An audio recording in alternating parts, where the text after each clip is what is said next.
Pourquoi Dieu a-t-il tué les fils d'Aaron, Nadab et Abihu? Qui étaient Nadab et Abihu? Nadab et Abihu étaient les aînés des 4 fils d'Aaron mentionnés dans les Écritures. Exode 6, 23. Ils faisaient partie de la génération des Israélites que Dieu a délivrés de la main puissante des Égyptiens, qui les tenaient en captivité pendant 400 ans. Après que Dieu a délivré les Israélites, il les a conduits au pied du mont Sinaï pour se révéler au peuple. Nadab et Abihu faisaient partie des personnes personnellement choisies par Dieu pour venir devant lui et l'adorer à distance. Exode 24, 1. Ils ont eu le privilège d'être parmi les premiers hommes depuis l'Exode à avoir une communion avec le Seigneur. Ils ont mangé devant lui et ont été autorisés à être témoins de sa gloire. Exode 24, 9, 11. C'étaient les bénédictions accordées par les offrandes de paix qui avaient été sacrifiées au Seigneur plus tôt. Exode 25, 5. Cette occasion mémorable a servi en partie de préfiguration de la relation d'alliance que le peuple maintiendrait avec le Seigneur à travers le système de sacrifice d'animaux. Nadab et Abihu ont reçu cet honneur parce que Dieu a choisi Aaron et ses fils pour servir de prêtres au nom du peuple. Exode 28, 1. Les prêtres lévitiques, en tant que serviteurs du Seigneur, facilitaient les sacrifices d'animaux et agissaient au nom du peuple afin de les maintenir dans une bonne relation avec le Seigneur selon les conditions de l'Ancienne Alliance. Qu'est-il arrivé à Nadab et Abihu? L'appel à la prêtrise n'était pas une mince affaire. Avec leur père et leurs autres frères, Nadab et Abihu ont subi une cérémonie méticuleuse de purification-consécration de 7 jours. Cela assurait qu'ils puissent être présentés comme saints devant le Seigneur et aptes au service dans le tabernacle. Lévitique 8. Le premier service dans le tabernacle a bien commencé lorsqu'Aaron, le souverain sacrificateur, a offert les premiers sacrifices. Le Seigneur les a acceptés en les consumant par le feu. Lévitique 9, 22 à 24. Cependant, après le sacrifice d'Aaron, Nadab et Abihu ont offert un feu étranger devant le Seigneur. Étrange parce qu'il ne respectait pas ses spécifications ou ses commandements. En conséquence, un feu est sorti de la présence du Seigneur et les a consumés tous les deux. Lévitique 10, 1 à 2. Après leur mort, Moïse a ordonné aux 2 cousins d'Aaron, Michaël et Eltsaphan, de porter les corps hors du camp d'Israël. Lévitique 10, 4 à 5. Moïse a ensuite averti Aaron et ses 2 fils restants de ne pas pleurer la mort de Nadab et Abihu, de peur qu'eux aussi n'invoquent la colère du Seigneur. Lévitique 10:6. Est-ce que Dieu a été trop dramatique? Un sens émoussé du péché et une vaste séparation temporelle et culturelle nous déconnectent des événements de ce jour-là et pourraient nous tenter de protester contre la décision de Dieu de tuer Nadab et Abihu. Il est de la plus haute importance de se rappeler que tous les hommes méritent la condamnation et la mort. Un péché contre un Dieu éternel est une offense éternelle. Les Écritures nous disent que tous sont péchés, Romains 3, 23, et que le salaire de notre péché est la mort, Romains 6, 23. Chaque jour où nous vivons, chaque souffle que nous prenons est le résultat de la miséricorde et de la grâce de Dieu. Nadab et Abihu ont été appelés au ministère unique de la prêtrise qui impliquait de travailler dans le tabernacle, une tente massive construite pour accueillir la présence même de Dieu au milieu de son peuple de l'Alliance. Exode 25, 8 à 9. Lorsqu'un prêtre servait dans le tabernacle, il servait, en un sens, en la présence du Seigneur. Différente de tout le reste, la sainteté de Dieu était représentée de manière unique dans le tabernacle. Le péché et la désobéissance n'y avaient pas leur place parce que le péché ne peut exister en la présence de Dieu. Psaume 5, 4. Tous les prêtres avaient reçu un avertissement clair du danger de venir en la présence de Dieu. Exode 19, 22. Lévitique 10, 3. De plus, Dieu a donné des instructions claires aux prêtres sur ce qu'ils étaient censés faire. Cela incluait de ne pas offrir d'encens qui ne répondait pas aux spécifications de Dieu, feu étranger. Exode 39. Nadab et Abihu ont ouvertement méprisé les commandements de Dieu. Ils ont agi avec insouciance de leur propre propre autorité, et n'ont même pas pris la peine de consulter Moïse, qui supervisait le service du tabernacle ce jour-là. Dieu n'a pas réagi de manière excessive.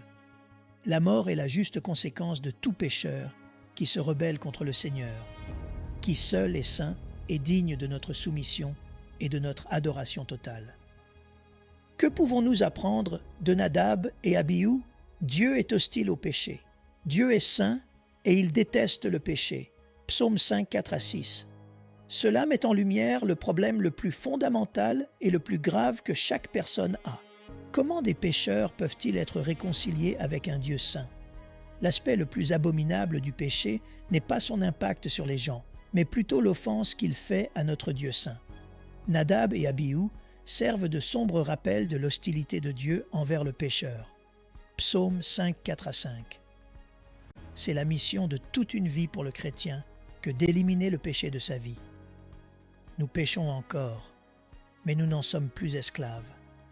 En tant que nouvelles créatures en Christ, nous ne devrions rien avoir à faire avec la vieille nature de péché qui régissait notre ancienne vie et que Dieu trouvait si offensante, Romains 6, 1 à 2, Colossiens 3, 9 à 10.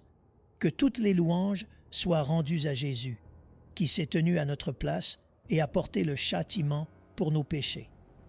Dieu ne voit plus notre péché quand il nous regarde, mais voit à la place son Fils sans péché. Les morts de Nadab et Abihu nous enseignent l'importance vitale de révérer et de respecter la sainteté suprême de Dieu. Nous ne pouvons pas traiter les choses de Dieu à la légère ou mépriser avec insouciance ce commandement. Dieu est totalement saint et sa sainteté exige notre pleine obéissance et notre révérence.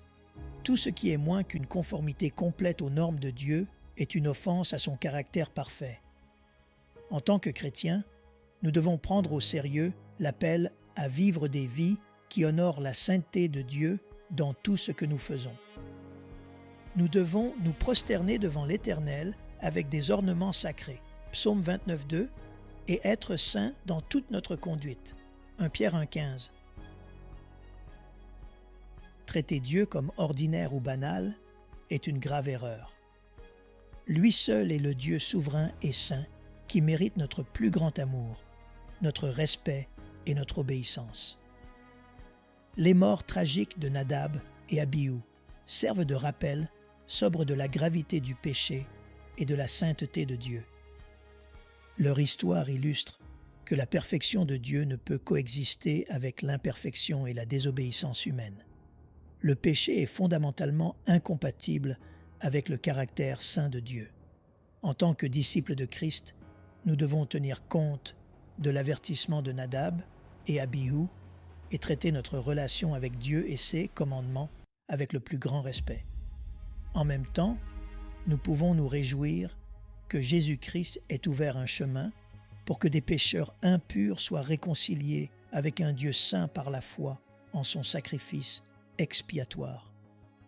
En Christ, nos péchés sont pardonnés et nous sommes rendus acceptables aux yeux de Dieu.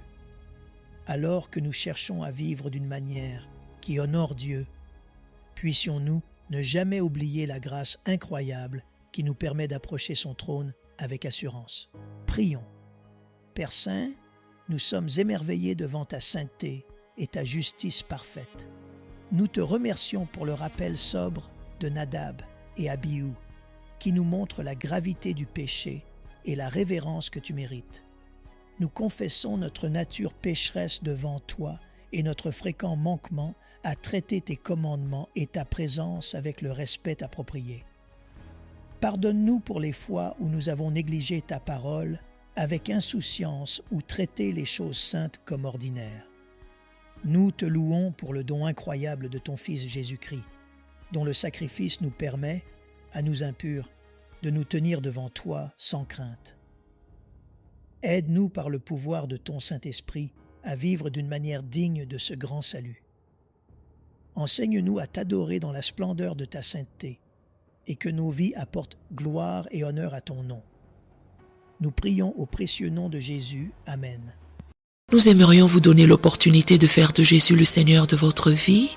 Voulez-vous bien prier avec moi? Dites Seigneur Jésus, je me repens de mes péchés. Viens dans mon cœur. Je fais de toi mon Seigneur et Sauveur. Et merci Seigneur pour le baptême du Saint-Esprit en moi. Dans le nom de Jésus. Par cette simple prière, nous croyons que le Saint-Esprit vous conduit sur le chemin de la nouvelle naissance. Allez dans une bonne église dont le fondement est la parole de Dieu, passez par les eaux du baptême et donnez à Dieu la première place. Nous espérons de tout cœur que ce message vous encouragera. Si vous connaissez quelqu'un qui puisse être encouragé, s'il vous plaît, envoyez-le lui pour nous aider à atteindre plus de gens et à propager l'évangile. Édifions le corps de Christ ensemble. Appuyez sur la cloche des notifications et merci infiniment de nous soutenir en vous abonnant à notre chaîne. N'hésitez pas à laisser vos requêtes de prière dans la section des commentaires. Sachez que même si vous ne voyez pas de réponse à votre requête, que ce soit sur YouTube, email, Facebook ou sur Messenger, nous avons prié pour vous. Nous invitons humblement le corps de Christ à soutenir chaque requête en écrivant une prière dans la section commentaires. Tenez-vous ferme dans la foi avec nous pendant que nous prions. Que la grâce et la paix du Seigneur Jésus-Christ soient avec vous tous et qu'il vous bénisse merveilleusement.